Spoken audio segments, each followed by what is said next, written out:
sesi pemaparan materi dan kedua adalah sesi tanya jawab sesudah pemaparan materi malam ini selesai. Dan Bapak nanti akan dibantu oleh beberapa teman-teman yang siap untuk membaca ayat-ayat Alkitab. Jadi Bapak tinggal membaca, menampilkan, nanti siap dibaca oleh teman-teman yang sudah tadi bersedia untuk membantu. Pada Pak Stephen saya persilakan. Selamat mengikuti perkuliahan Bapak Ibu, Tuhan berkati.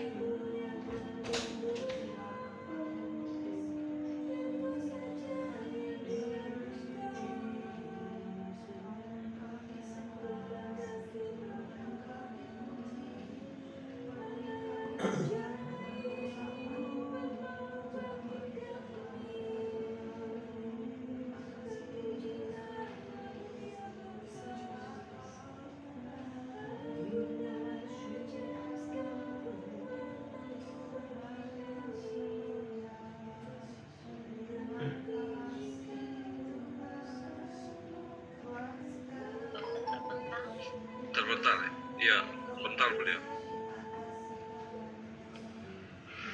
Baik Bapak Ibu, kita masih menunggu Pak dosen join lagi. Sepertinya ada kendala di jaringan.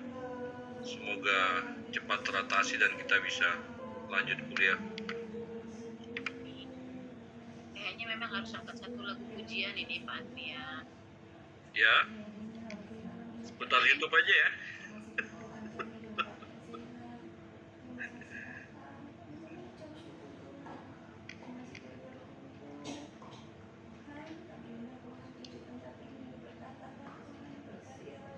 Bantuin Pak Adrian aja deh. Bu Evelyn kapan ini? Kapan udah selesai tuh BTH-nya? Sudah. Sekarang lanjut lagi. Lanjut lagi Pak. MDiv. Woi keren. Tiada duanya memang pemain satu luar ini. biasa. Macam kijang aja tiada duanya. Udah 63 Haleluya kata Pak Ketua. Udah 63 umur itu. Iya. Aduh, semakin berat ini Pak jawabnya. Kok nggak ngambil ini akademik aja Bu Evelyn? Ya, enggak lah, gak apa-apa. Gak apa-apa. Ada. Lagi belajar tuh untuk mengisi. Gabung. Maju terus. Bu Julia selamat malam. Selamat malam Bapak. Selamat malam semuanya. Itu ada kesaksian tuh Bu Evelyn, ada satu pernah di ini ya, di Andinoya kalau nggak salah ya, di siarannya Andinoya itu seorang ibu orang Medan tapi udah umur berapa dia dapat gelar doktor itu. Oh iya, Jadi dulu. ya sempat rame itu. Jadi kalau dia naik bis itu dia bayarnya kan pakai mahasiswa karena ada kartu mahasiswanya, dimarahin sama kondekturnya karena tua. Iya, betul itu. Saya juga tahu. Iya, tapi salut ya. Iya. Kartu Luar mahasiswa biasa ya. semangatnya. Sekarang dosen dia tuh. Ya, Pak dosen bagaimana? Sama pas tadi. Ya, oke. Baik, Bapak saya jadikan host ya. Oke, silakan Pak dosen. Baik, terima kasih Pak Adrian. Mohon maaf saya terlempar tadi. Ada kendala wifi kelihatannya tiba-tiba terputus. Saya mohon maaf, saya pikir sudah libur. Biasanya saya suka ada WA masuk, tapi karena tidak ada WA masuk, ya jadi saya pikir oke, dari Pak Yan mengingatkan. Kalau begitu kita akan melanjutkan kelas kita. Apakah hari Kamis itu kita ada kuliah atau libur ya Pak? Biar saya juga bersiap. Hari Kamis. Lanjut kayaknya Pak. Tadi pagi Pak Ketua ngomong kan itu lanjut. Oh, ada kuliah. Oke, baik. Baik Bapak Ibu, kita akan lanjutkan materi kita. Waktu kita sudah terpotong.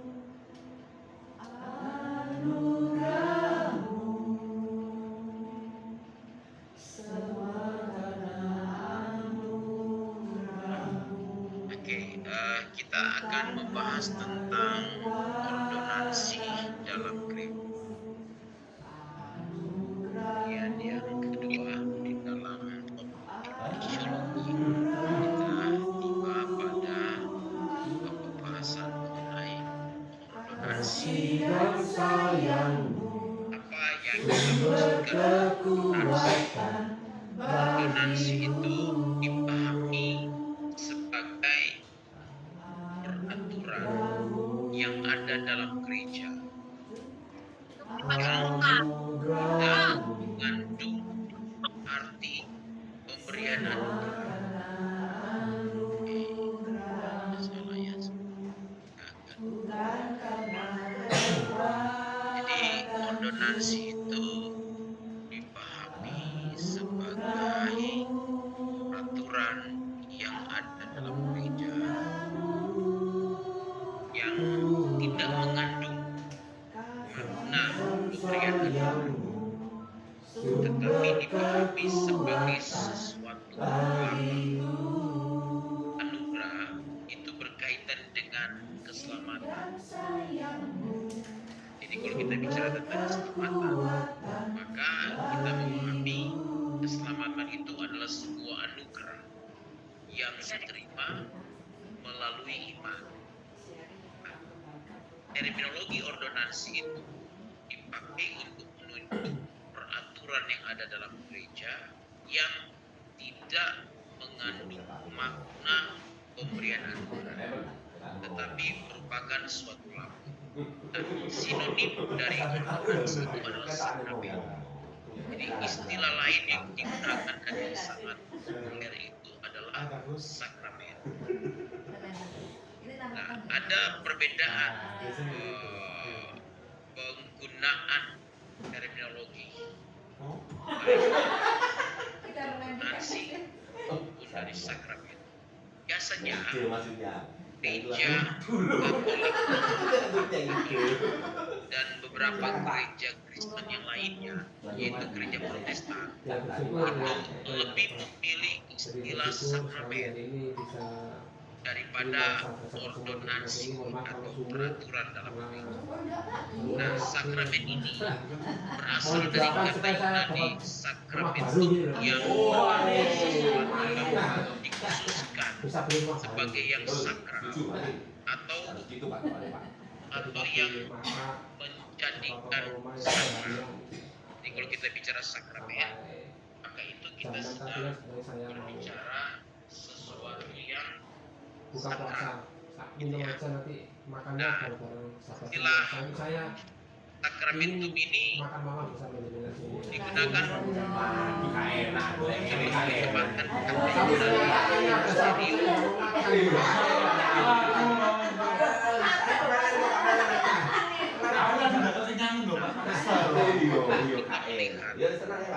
maknanya itu. Sakramen ini dapat digunakan untuk apapun yang memiliki signifikansi atau penggunaan yang tersembunyi atau yang bersifat misteri. Kalau Agustinus, Bapak Gereja menyebutnya bentuk yang kelihatan dari anugerah yang tidak kelihatan. Nah, sakramen ini kemudian dijelaskan sebagai tanda di luar dan yang kelihatan dari satu anugerah yang ada di dalam dan tidak kelihatan. Nah, jadi ada perbedaan pemahaman tentang hal ini ya, berkaitan dengan pemilihan terminologi sakramen dan ordonansi. Kalau sakramen beberapa memahami mengandung sebuah anugerah. Kalau ordonansi lebih kepada keselamatan. Nah, alasan yang digunakan oleh banyak gereja Protestan atau Kristen itu ketika memilih istilah ordonansi adalah karena memiliki makna tidak memiliki konotasi yang mengandung anugerah. Jadi dia berimplikasi bahwa ketika menggunakan istilah ordonansi, maka di dalam Kristen itu ada dua ordonansi atau sakramen, yaitu perjamuan kudus dan baptisan. Nah, berarti ini kalau dipahami tidak mengandung anugerah, maka dia berimplikasi perjamuan kudus maupun baptisan itu tidak menyelamatkan. Dia berimplikasi. Nah, kalau kita melihat di dalam gereja Kristen atau Protestan, secara historis itu hanya mengakui adanya dua sakramen. Jadi kita akan menggunakan istilah sakramen dan menggunakan istilah ordonansi secara sinonim. Tapi kita di dalamnya kami lebih kepada sebuah tata cara dalam ibadah. Nah, di Kristen atau di Protestan itu menganut dua sakramen. Yang pertama baptisan dan yang kedua perjamuan kudus. Di kita yang adalah Kristen menganut dua sakramen aja, Bapak Ibu ya. Pertama baptisan, yang kedua perjamuan. Kalau di Katolik itu menganut 7 sakramen, memegang 7 sakramen. Yang pertama baptisan, yang kedua Ekaristi atau perjamuan Tuhan, yang ketiga Krisma, yang keempat obat, yang kelima pengurapan orang sakit, yang keenam baptisan, dan yang ketujuh pernikahan. Nah, dan itu biasanya di Katolik itu kalau pernikahan itu ketika itu dianggap sesuatu yang sakral, maka dia berimplikasi di Katolik itu akan melayani perceraian dan pernikahan kembali. Nah, itu salah satu pasar biasa. Nah, jadi kita mesti ingat di Kristen itu ada dua saja sakramen. Yang pertama baptisan, yang kedua perjamuan. Nah, kita akan mulai dengan perjamuan kudus. Baptisan perlu kita diskusikan, nanti kita akan mengenai isu baptisan memang sedikit lebih sensitif ya, akan masuk ke wilayah gereja biasa.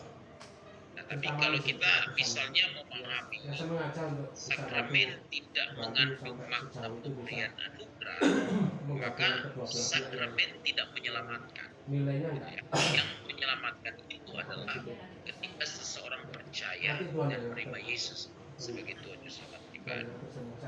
Ini dikatakan kita akan membahas mengenai perjamuan.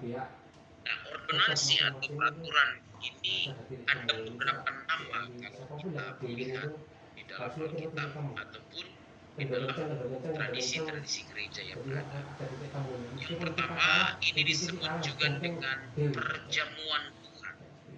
Di dalam 1 Korintus 11 ayat 20 mengungkapkan kita tentang hal ini. Mari kita melihat 1 Korintus 11 ayatnya yang ke-20. Silakan Ibu Ria atau Terima kasih Pak Tria. silakan. Satu Korintus 11 ayatnya yang ke-20. Apabila kamu berkumpul, kamu bukanlah berkumpul untuk makan perjamuan Tuhan.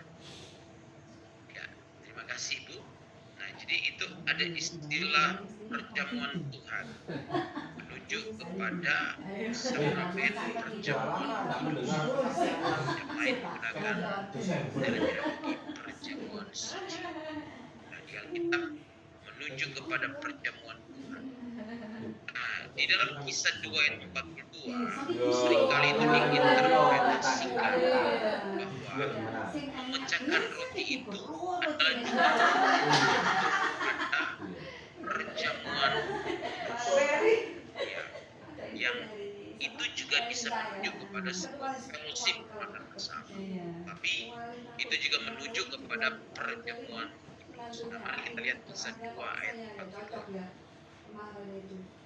Kisah 2 ayat 42, demikian bunyi firman Tuhan. Mereka bertekun dalam pengajaran rasul-rasul dan dalam persekutuan, dan mereka selalu berkumpul untuk memecahkan roti dan berdoa. Terima kasih. Jadi ada istilah memecahkan roti di sini. Nah, itu menunjuk kepada perjamuan kudus untuk orang Kristen mula-mula atau gereja mula-mula. Nah, lalu istilah juga perjamuan kudus itu disebut dengan komuni, yang artinya persekutuan. Nah, ini merupakan terjemahan dari istilah Yunani koinonia dalam 1 Korintus 10 ayat 12. Mari kita lihat 1 Korintus 10 ayatnya yang ke-16. 1 Korintus 10 ayat 16. Bukankah cawan pengucapan syukur yang atasnya kita ucapkan syukur adalah persekutuan dengan darah Kristus? Bukankah roti yang kita pecah-pecahkan adalah persekutuan dengan tubuh Kristus? Ya, terima kasih. Ada istilah persekutuan di sini. Itu sebenarnya disebut komuni, dan itu dimaknai sebagai perjamuan kudus. Istilah lain oleh rekan-rekan kita di Katolik juga disebut dengan ekaristi, yang merupakan istilah Yunani untuk mengucapkan syukur dan diambil dari perbuatan mengucap syukur sebelum memakan roti. Nah, kita mengerti bahwa perjamuan kudus ini juga di beberapa gereja itu memiliki pemaknaan yang berbeda. Kalau Bapak Ibu melihat, mengikuti, dan kemudian mengamati, menganalisis para pendeta, pemimpin yang memimpin perjamuan kudus, itu bisa mengungkapkan beberapa pernyataan untuk sebagai sebuah ungkapan ketika perjamuan kudus itu akan dijalankan, gitu ya. Dan yang disebut ini adalah tubuh dan darah. Bukan pernah mendengar istilah itu ya. Inilah tubuh dan darah. Ada yang menyebut angkatlah, ada yang menyebut angkatlah tubuh dan darah. Ada yang menyebut angkatlah roti dan anggur. Jadi ada beberapa makna dari ungkapan itu yang menunjukkan ada beberapa perbedaan pandangan tentang perjamuan kudus. Di beberapa gereja berbeda, dan itu sebenarnya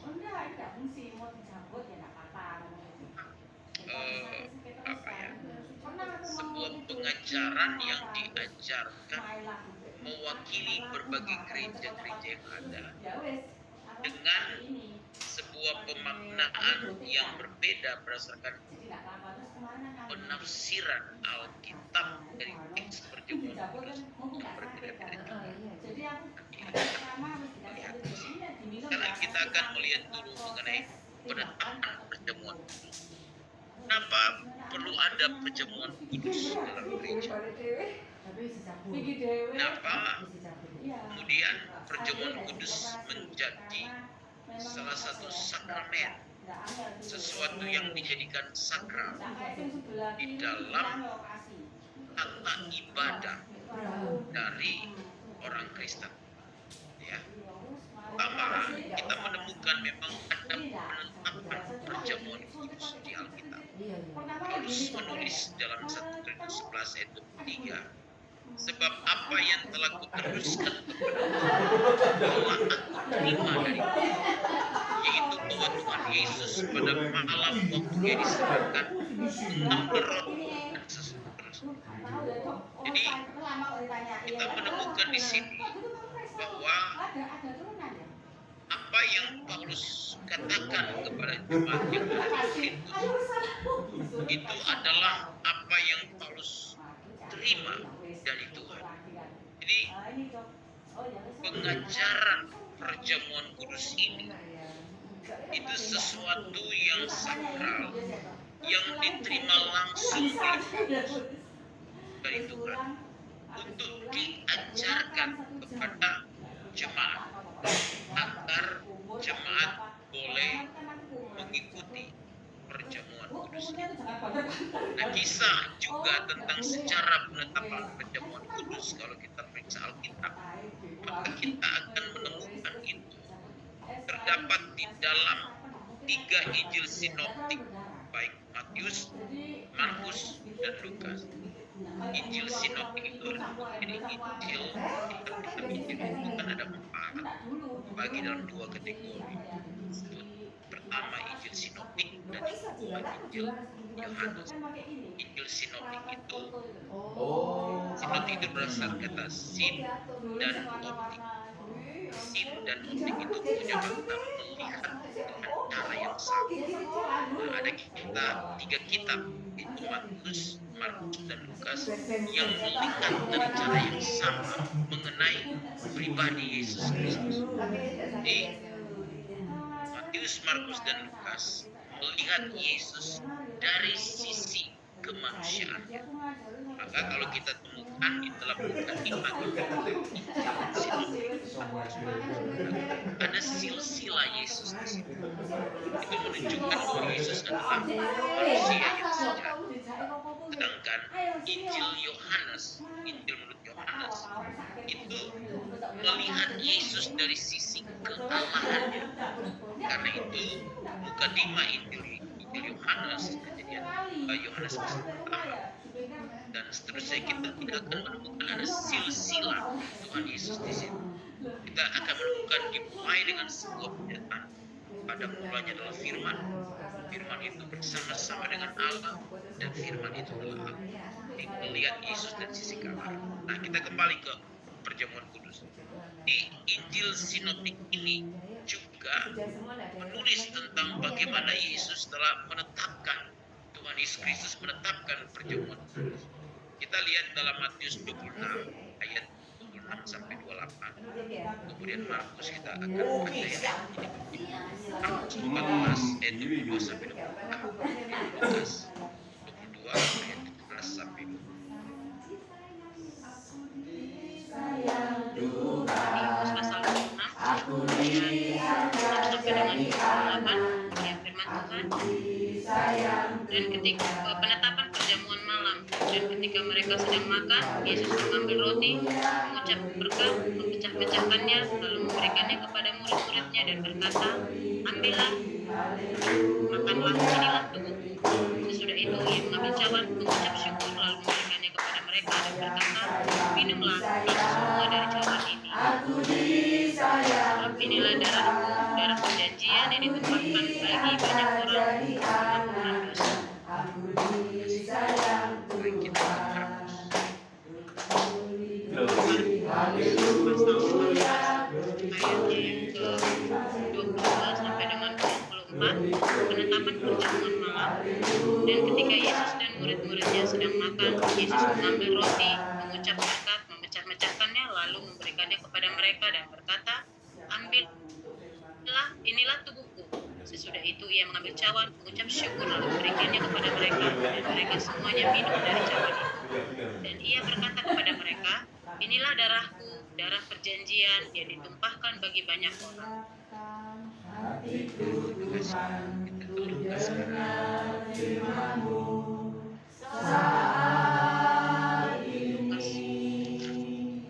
Lukas 22 ayatnya ke-17. Kemudian ia mengambil sebuah cawan, mengucap syukur, lalu berkata, ambillah ini dan bagikanlah di antara kamu. Sebab aku berkata kepadamu, mulai dari sekarang ini aku tidak akan minum lagi hasil pokok anggur sampai kerajaan Allah telah datang. Lalu ia mengambil roti, mengucap syukur, memecah-mecahkannya dan memberikannya kepada mereka. Katanya, inilah tubuhku yang diserahkan bagi kamu. Perbuatlah ini menjadi peringatan akan aku. Demikian juga dibuatnya dengan cawan sesudah makan. Ia berkata, cawan ini adalah perjanjian baru oleh darahku yang ditumpahkan bagi kamu. Ya, terima kasih. Nah, jadi kita menemukan bahwa penetapan perjamuan kudus bukan hanya oleh Paulus dalam kitab Injil sinoptik, itu juga telah ditetapkan oleh Tuhan. Nah, memang di gereja mula-mula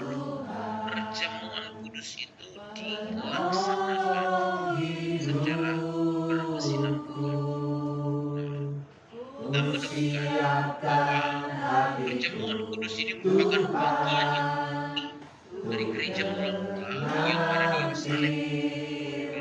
Dari gereja itu masih awal, masih sangat muda, tapi melaksanakan perjamuan kudus ini. Nah, lalu kalau kita memperhatikan Kisah Rasul 2 ayat 42 yang tadi kita sudah membaca di situ tentang bagaimana gereja mula-mula pada saat itu mereka bertekun dalam pengajaran rasul-rasul, dalam persekutuan, lalu mereka berkumpul untuk memecahkan roti dan berdoa. Nah, ini mungkin gambaran kepada kita bahwa perjamuan kudus itu juga dihubungkan dengan 3 kegiatan gerejawi lainnya, yaitu masalah pengajaran doktrin, itu pengajaran rasul-rasul, kemudian persekutuan, ya, ibadah secara kolektif yang dilakukan, dan kemudian doa. Jadi perjamuan kudus ini nggak bisa berdiri sendiri, tapi berkaitan juga dengan kegiatan yang lain. Karena itu kita juga tidak boleh keliru di dalam menjalankan perjamuan kudus ini. Pemahaman kita tentang perjamuan kudus ini haruslah tepat, karena ini berkaitan dengan kegiatan-kegiatan lain dari gereja seperti pengajaran, doktrin, persekutuan, dan nah, lalu kita juga menemukan bahwa setiap kegiatan yang dilaksanakan itu merupakan bagian khusus dan integral dari kebaktian gereja. Kata-kata yang menjadi kata sandang untuk menunjuk dalam Kisah 2 ayat 42 itu menunjukkan ini adalah merupakan kegiatan khusus yang terintegrasi dari kebaktian gereja. Nah, karena itu Paulus menulis bahwa apa yang diberikannya pada jemaat di Korintus yang tadi kita sudah baca di 1 Korintus 11 ayat 23 itu dia terima dari Tuhan sendiri. Ya. Dia terima dari Tuhan sendiri. Nah, ini berarti bahwa ketika Paulus mendirikan gereja di Korintus, dia juga langsung memperkenalkan perjamuan kudus kepada mereka. Kita harus yakin bahwa di mana jemaat yang akan berperang juga melawan mengambil perjamuan kudus pada saat itu. Nah, di dalam 1 Korintus, jadi Paulus kita menemukan mengingatkan mereka tentang ajaran-ajaran dalam kebaktian mengenai perjamuan kudus ketika gereja itu didirikan. Nah, sekarang yang kedua, apa arti perjamuan kudus kalau begitu? Yang pertama, penetapan perjamuan kudus itu dilakukan oleh Yesus, dilanjutkan oleh Paulus di dalam Alkitab. Nah, apa arti perjamuan kudus? Pertama, perjamuan kudus ini merupakan peringatan akan Kristus. Nah, mari kita baca 1 Korintus 11 ayatnya yang ke-24. Saya dan istri saya itu bukan anak orang kaya. Kembali ini dibantu. Kita berdua itu biasa-biasa. Silakan. Oh ya. Ekonomi pas-pasan. 1 Korintus Saya dulu ketemu 11 istri saya itu sama-sama di ayat yang ke-24. Universitas Brawijaya Malang. Dan sesudah itu ia mengucap syukur atasnya, ia memecah-mecahkannya dan berkata, inilah tubuhku yang diserahkan bagi kamu. Perbuatlah ini menjadi peringatan Saya juga sudah bekerja, istri saya Ya, terima kasih, dalam Ibu. perabotan. Perbuatlah ini menjadi peringatan Kita akan. baru menikah. Nah, jadi pertama, perjamuan kudus itu memiliki makna, merupakan peringatan kita dapat akan bantuan dari Kristus, keluarga akan istri kematian untuk membangun sebuah Kristus rumah. tentunya.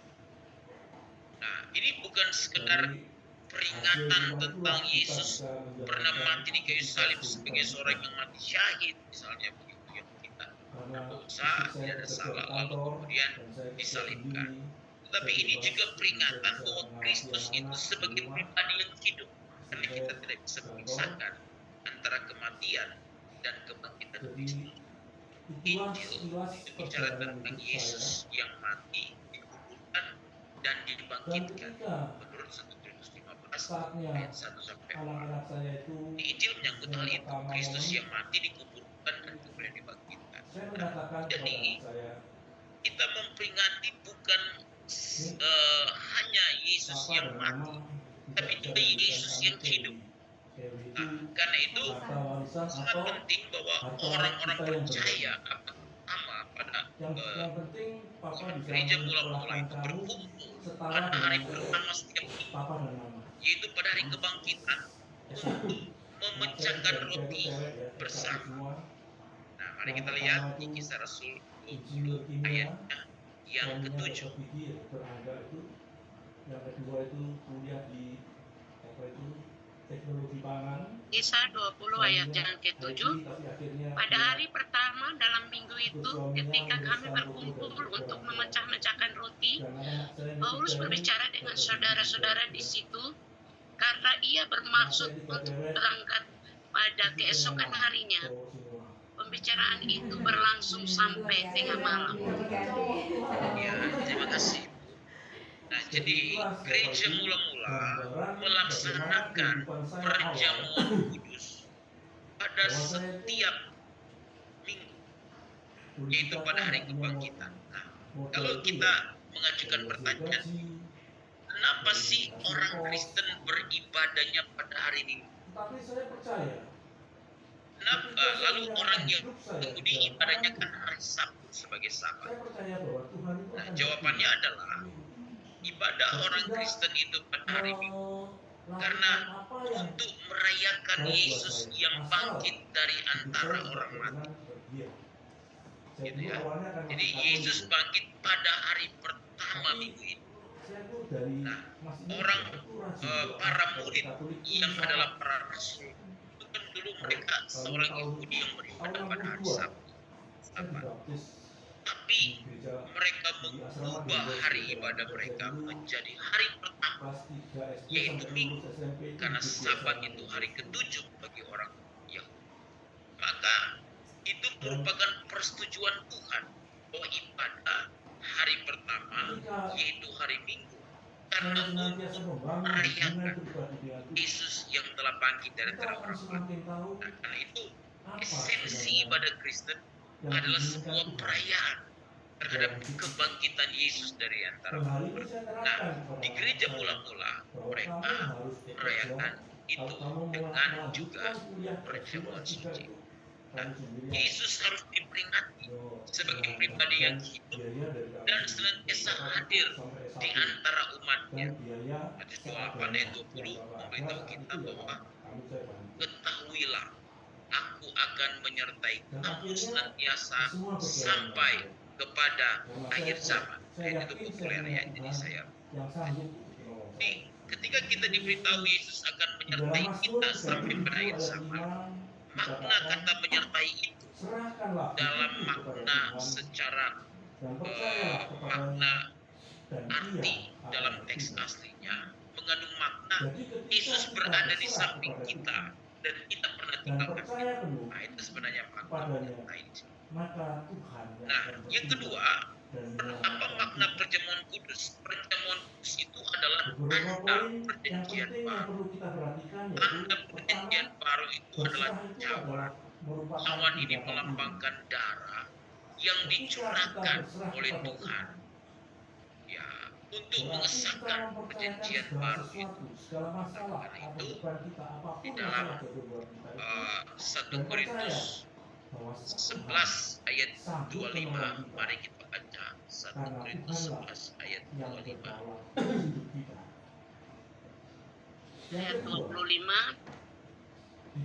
Demikian juga ia mengambil cawan sesudah makan, lalu berkata, cawan ini adalah perjanjian baru yang dimeteraikan oleh darah. Berbuatlah ini setiap kali kamu meminumnya menjadi peringatan akan aku. Ya, terima kasih. Di dalam kelemahan kita itulah Cawan ini adalah perjanjian baru yang dimeteraikan oleh darahku yang ditumpahkan bagi kamu. Nah, Paulus juga mengatakan itu dalam 1 Korintus 11 ayat 25 tadi. Cawan ini adalah perjanjian baru yang dimeteraikan oleh darah. kita. Di dalam berserah kita akan mendapatkan kedamaian. Perjanjian baru ini Ketika kita berserah kepada ya Tuhan, memiliki kita akan menerima damai makna sejahtera yang melampaui bagaimana segala ada ketersediaan pengampunan dosa bagi dalam orang kekhawatiran percaya. atau ketakutan, Di Matius mengungkapkannya bahwa Tuhan dengan begitu yang luar menerima biasa kembali ketika kasih kita. mengatakan pernyataan Saudaraku yang yang dikatakan dikasihi oleh Tuhan, Yesus. Sebab inilah ayo darah kita juga belajar perjanjian untuk yang rendah hati ditumpahkan bagi banyak orang dan tidak mudah emosi pengampunan dosa. ketika Di kita dalam Matius mengalami 26 badai ayatnya yang kehidupan. ke-28. Karena badai ini Tuhan izinkan Jadi terjadi. perjanjian baru di sini itu lebih baik dari Tapi Tuhan perjanjian tidak akan membiarkan yang kita pernah dibuat sampai dalam jatuh perjanjian ke lama, yaitu perjanjian tangan dengan Tuhan lah dosa. yang akan menyelamatkan kita. Di sini, ketika orang percaya mengambil Bahwa roti Tuhan membuat dan segala anggur, sesuatu indah kemudian pada waktunya. mengikuti perjamuan Sehingga kudus kita itu, pun maka setelah saya orang sudah percaya melihat itu diingatkan ada satu perjanjian usaha baru saya itu bahwa gagal total. pengampunan yang Tapi saya sempurna melihat kemuliaan yang Tuhan disediakan Kristus di bagi dalam kita ini kehidupan anak-anak saya. melalui pengorbanan di kayu Anak-anak salib saya itu terutama yang cukup besar itu sebenarnya Tuhan luar biasa. untuk menyelamatkan Sangat kita. kaya. Yesus tidak harus Bahkan mati setahun kedua kali. keluar duit Salah berapa? satu alasan kenapa orang percaya tidak bisa bertumbuh adalah kadang-kadang dia Jadi didakwa anak-anak oleh sudah iblis bisa dan iblis karena menikmati didakwa kebahagiaan. dengan kesalahan masa lalu dia. Walaupun Semua yang kita anak lakukan saya di itu belakang kita setelah itu adalah COVID, masa lalu. Kita jangan nggak boleh hidup di masa lalu. Tetapi Orang tidak bisa maju ke masa depan sangat karena mendukung. terintimidasi. Apakah dia sudah diampuni Sehingga atau tidak?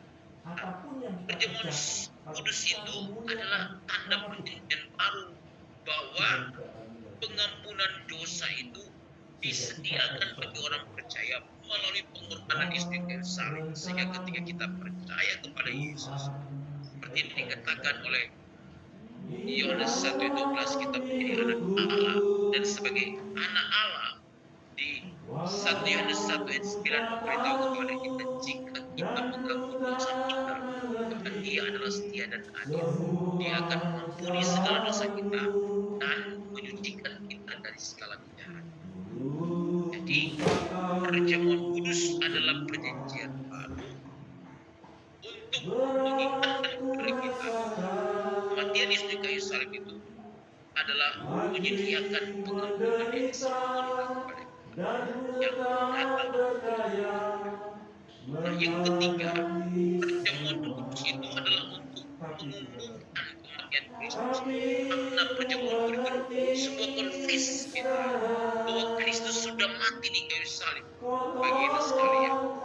Dari ayat 26 di 1 Korintus 11 dilanjutkan Paulus dengan pernyataan ini, sebab setiap kali kamu makan roti ini dan minum cawan ini, kamu memberitakan kematian Tuhan sampai Ia datang.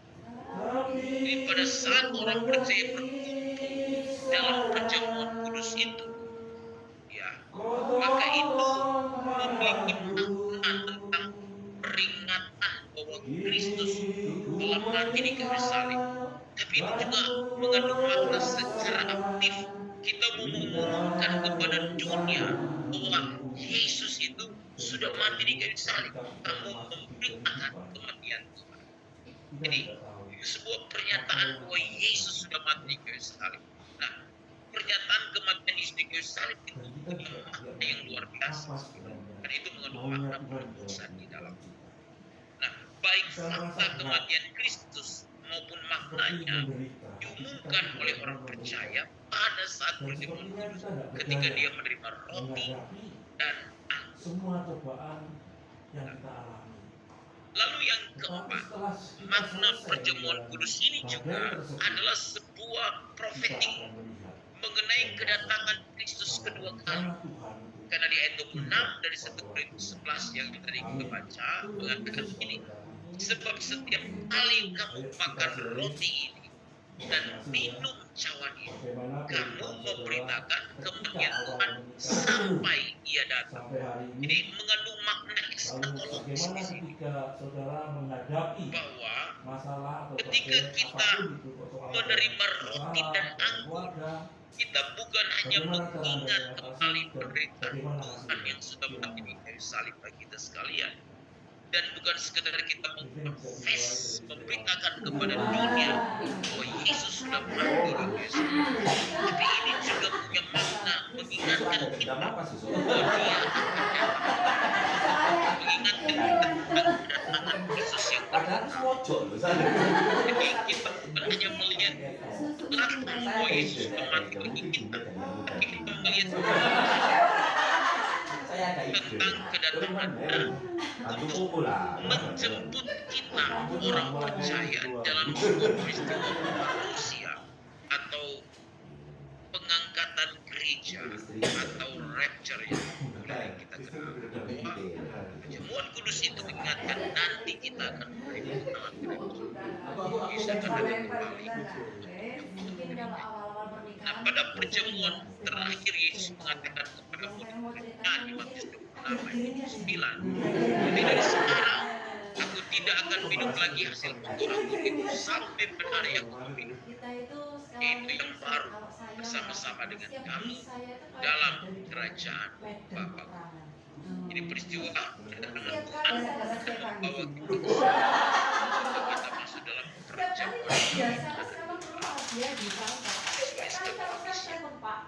pelajari dalam topik SK. Nah, makan dan minum perjamuan kudus bersama-sama orang percaya kembali dengan kudus cinta yang tidak ada buktinya dalam pengharapan kita bahwa semua kita nanti akan bertemu dengan Sang Juru Selamat kita, itu Tuhan Yesus yang sudah mati di kayu salib. Dan itu penting untuk mengikuti perjamuan kudus. Nah, lalu yang kelima, makna perjamuan kudus ini adalah untuk persekutuan dengan Kristus dan dengan umat-Nya. Nah, jadi kalau kita melihat bahwa ketika orang-orang percaya telah diutus, ya mereka berkumpul dan kemudian mereka bersatu satu dengan yang lain, dan mereka percaya Tuhan hadir dalam persekutuan itu. Maka meja perjamuan ini mengingatkan orang-orang yang berbakti, yang beribadah, bahwa semua persediaan itu telah disediakan oleh Kristus bagi kita semua. Persediaan secara rohani yang mengandung makna keselamatan itu. Nah, Kristus adalah penjahat dari perjamuan kudus. Memang dia tidak terlihat dalam perjamuan, tapi dia hadir. Kita orang percaya diingatkan ya, dengan kerendahan hati ya, dari Kristus bahwa kita punya tanggung jawab untuk saling melayani satu dengan yang lain. Sekarang kita masuk kepada berbagai pandangan mengenai perjamuan kudus. Ada beberapa pandangan populer yang setidaknya ada 4 pandangan umumnya yang dipahami dalam ungkapan ini perjamuan menunjukkan pandangan dia. Yang pertama adalah pandangan Roma Katolik dan beberapa Kristen, beberapa gereja dalam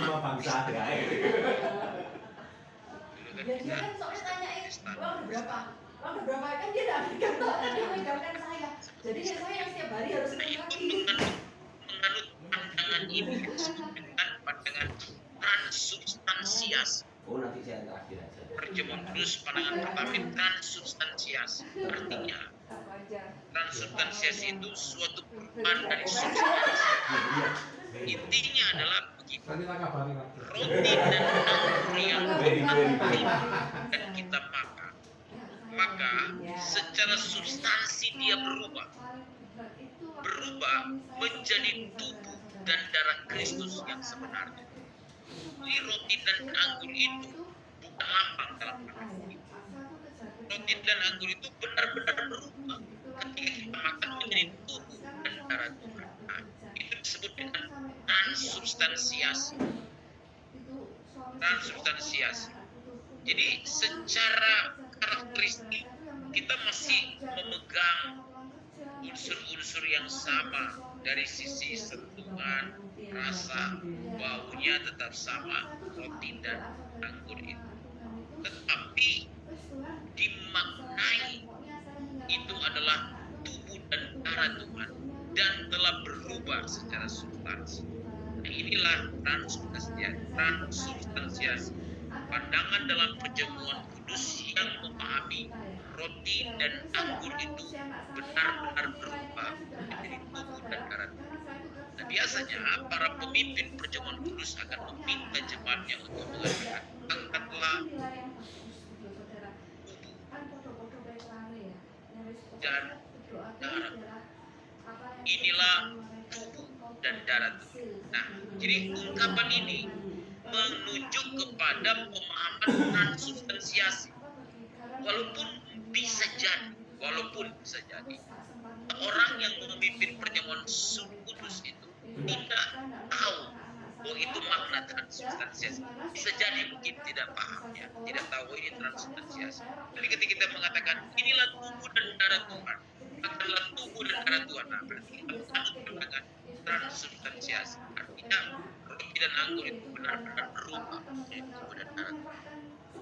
Nah, di Katolik memang mereka menganut ini, tapi beberapa gereja di Kristen juga menganut ini sebenarnya, secara tidak langsung menganut ini. Atau mungkin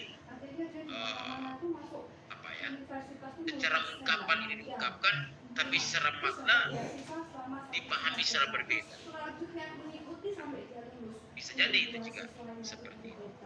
Nah, ada beberapa tantangan di sini. Kalau kita coba memberikan beberapa catatan di sini ya, bahwa apakah Alkitab memang mengatakan demikian? Nah, ini kan sebuah persoalan hermeneutik di sini, persoalan penafsiran.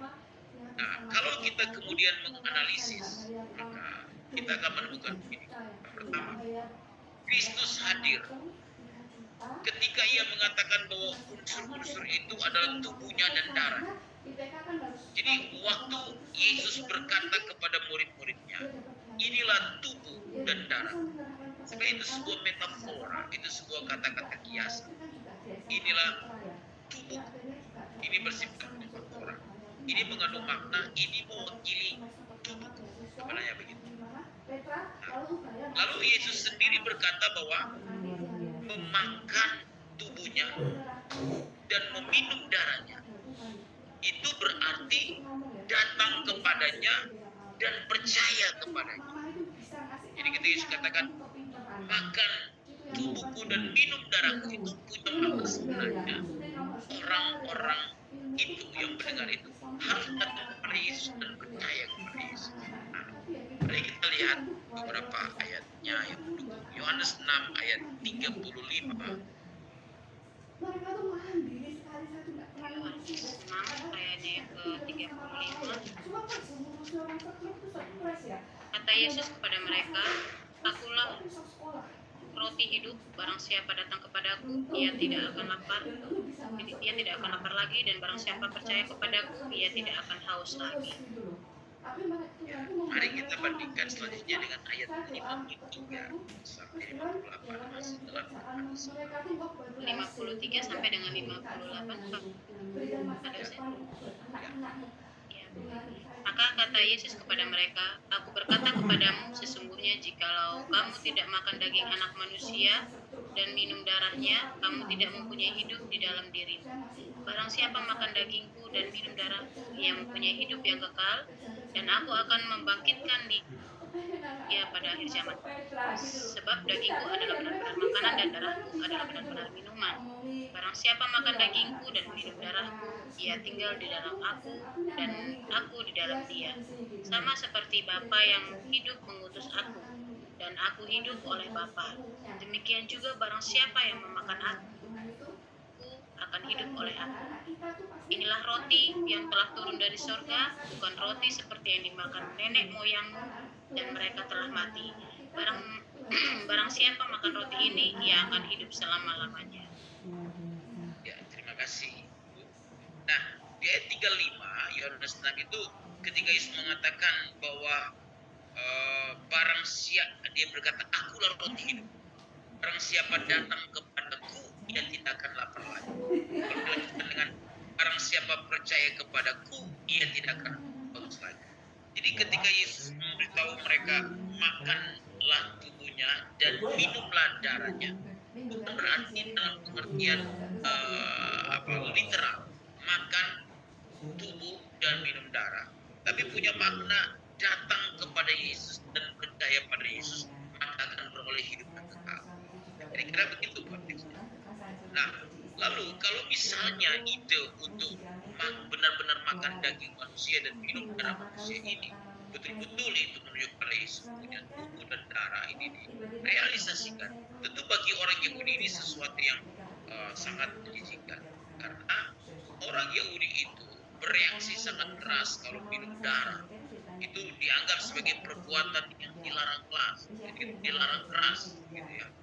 Minum darah adalah perbuatan yang dilarang keras bagi orang-orang Yahudi. Jadi kayaknya kalau ditafsirkan secara literal, kelihatannya itu tidak tepat. Ya. Lalu kalau kita melihat misalnya dalam Paskah, ya itu ada perayaan simbolis untuk memperingati tentang kelepasan Israel dari perbudakan di Mesir, ya. Ada unsur-unsur perjamuan kudus yang diambil di perjamuan Paskah sebagai simbolis, gitu ya, dalam kebaktian perjamuan kudus yang dipakai dalam perjamuan Paskah di konteks perjanjian lama. Itu bukan menunjuk kepada secara literal. Nah, yang kedua, pandangan konsubstansiasi. Pandangan konsubstansiasi ini biasanya pandangan Lutheran, ya. Lutheran. Konsubstansiasi itu memahami begini, bahwa Yesus itu hadir di dalam roti dan anggur itu. Jadi tubuh dan darah Kristus itu secara aktual hadir dalam unsur-unsur itu, yaitu roti dan anggur. Tetapi roti dan anggur itu tetap sebagaimana adanya roti dan anggur, tidak berubah menjadi tubuh dan darah, seperti tadi yang dipahami oleh pandangan transubstansiasi. Jadi konsubstansiasi itu memahami bahwa Yesus itu hadir secara fisik, tubuh dan darahnya juga hadir melalui roti dan anggur itu. Nah, ini adalah pandangan Lutheran. Maka ketika orang mengambil bagian dalam perjamuan kudus, makan dan minum roti dan anggur itu, maka dia makan minum juga tubuh dan darah Kristus yang hadir di dalamnya. Jadi Yesus hadir dengan tubuh dan darahnya di dalam fisik, ya. Tidak berubah roti dan anggur, tapi Yesus hadir di situ, tubuh dan darah. Nah, itu adalah pandangan konsubstansiasi. Ini pandangan Lutheran.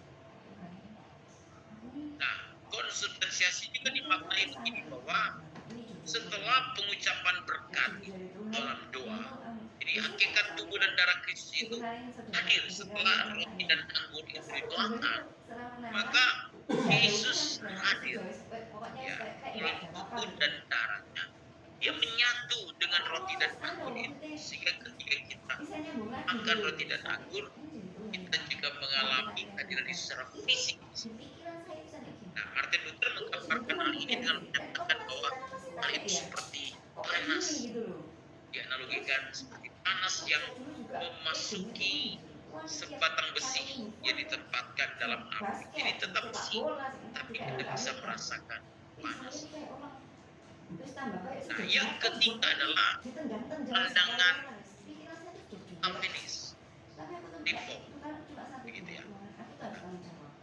Pandangan Reform ini disebut juga pandangan Calvinis. Nah, pengikutnya umumnya dari gereja-gereja Reform, pastinya ada beberapa gereja lain.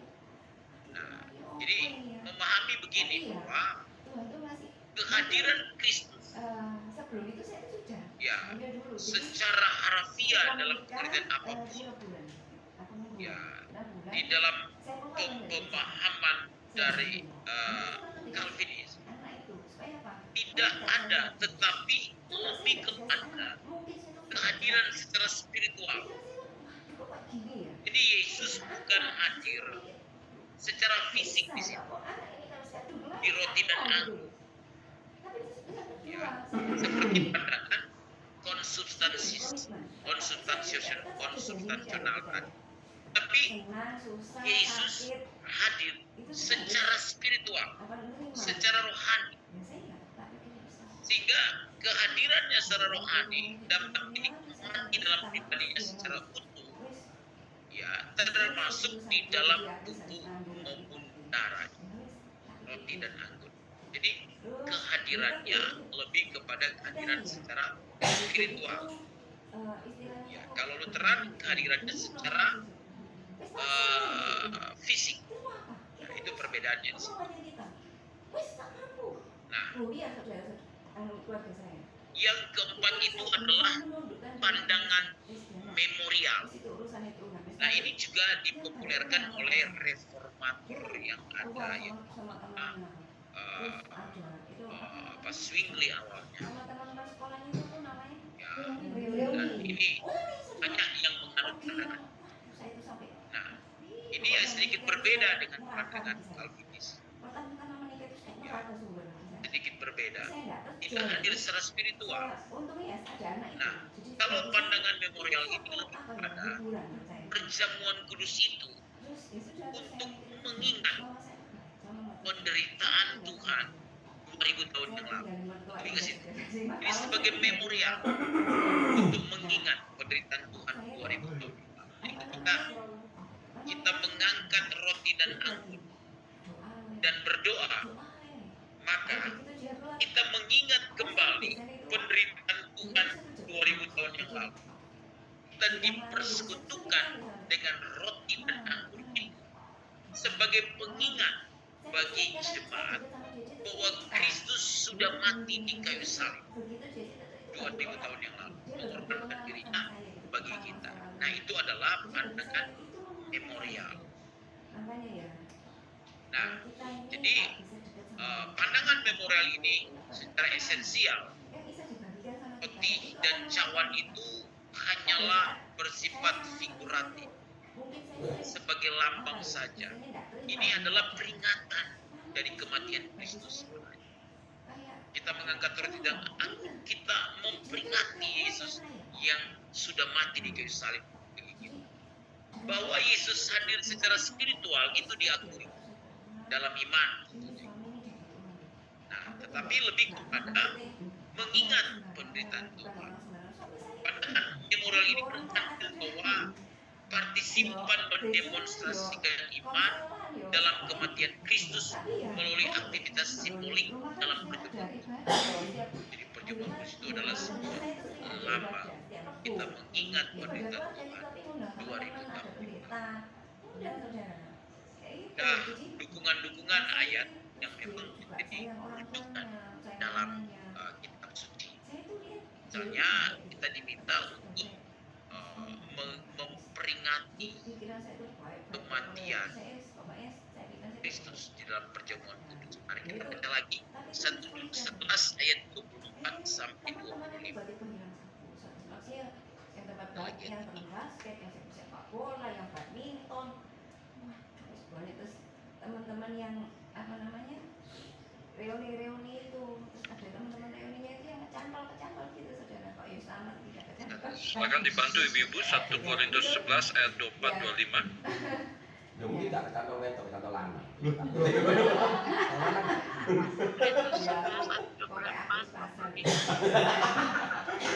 Dan sesudah ia mengucap syukur atasnya, ia memecah-mecahkannya dan berkata, inilah tubuhku yang diserahkan bagi kamu. Perbuatlah ini menjadi peringatan akan aku. Demikian juga ia mengambil cawan sesudah makan, lalu ia berkata, cawan ini adalah perjanjian baru yang dimeteraikan oleh darahku. Perbuatlah ini setiap kali kamu minumnya menjadi peringatan akan aku. Ya, terima kasih Bu. Jadi dari dua ayat itu, dukungan Alkitab adalah kita mengambil cawan, kemudian mengambil roti tadi, kemudian cawan, gitu ya. Maka Alkitab menulis di ayat 24 dan 25 itu menjadi peringatan akan Kristus. Ini pernyataan ini kemudian muncul ketika juga kita memberi rekomendasi sebagai peringatan akan Tuhan bahwa roti melambangkan tubuhnya yang sempurna yang telah dipersembahkan sebagai korban dosa menurut 1 Petrus 2 ayat 4, dan anggur melambangkan darahnya yang telah dicurahkan untuk pengampunan dosa. Efesus 1 ayat. Ini merupakan pemberitaan kedatangan Kristus sementara menantikan kedatangan. Nah, kita bisa melihat secara garis besar mengenai keempat pandangan ini. Pertama, pandangan transubstansiasi. Ini adalah pandangan yang banyak dianut oleh gereja Roma Katolik.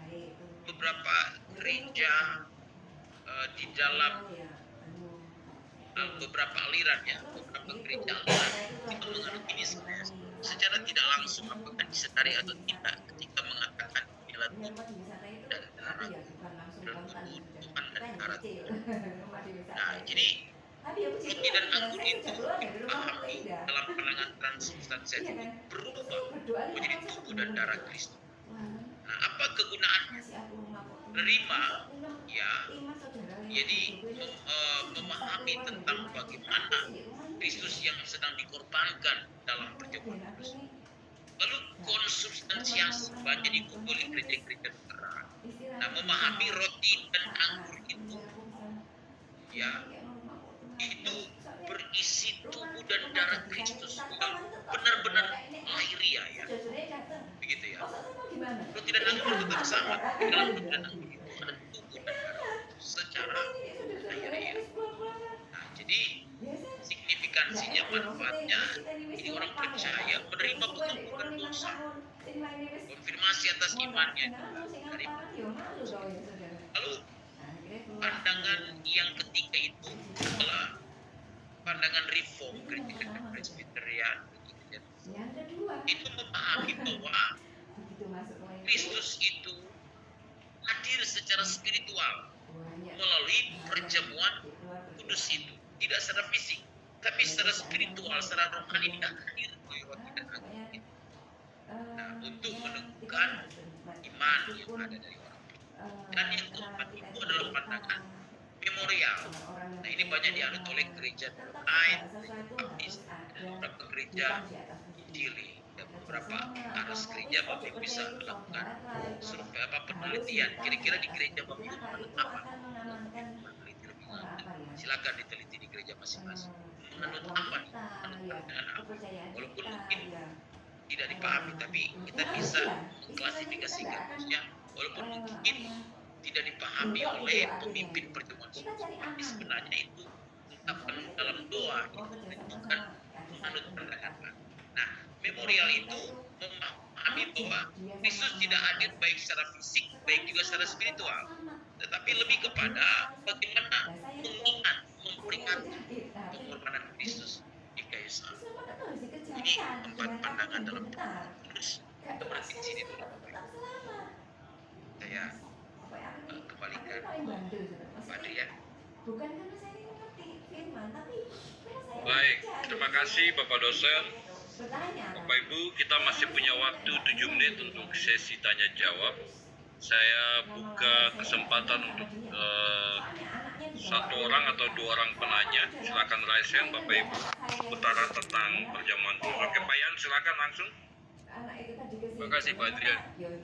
Shalom Pak dosen. Terima kasih buat pencerahannya di malam hari